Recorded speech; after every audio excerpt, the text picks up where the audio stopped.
Think back to the moments in your life when you were certain everything was ending. Those times when the difficulty seemed insurmountable, when you believed you could not possibly continue, when you were convinced that this particular pain would destroy you.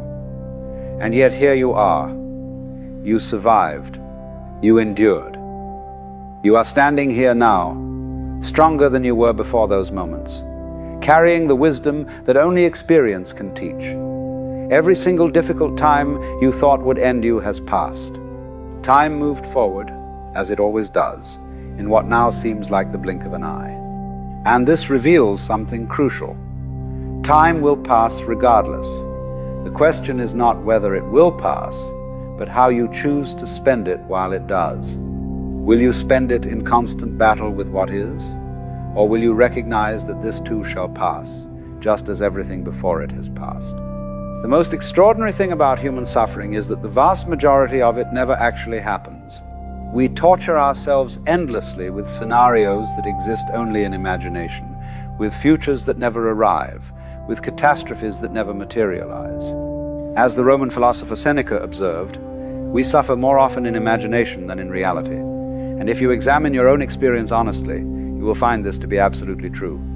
Right now, in this present moment, ask yourself, what is actually wrong? Not what might go wrong tomorrow, not what went wrong yesterday, not what could potentially happen next week or next year.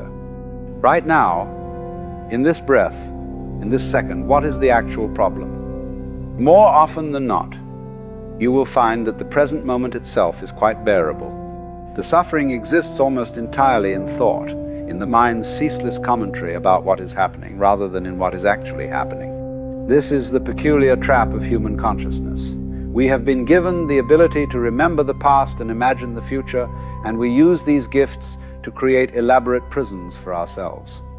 We take one difficult moment and project it forward infinitely, convincing ourselves that this pain will last forever, that this situation defines us, that there is no way out. But this is fiction. This is the mind telling stories, and we believe these stories so completely that we mistake them for reality. Here is something you must understand. Life is fundamentally, irreducibly uncertain. You cannot know what will happen next. You cannot control outcomes.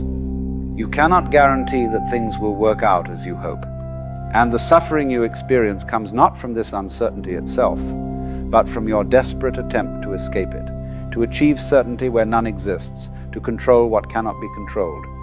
You are exhausting yourself, fighting against the basic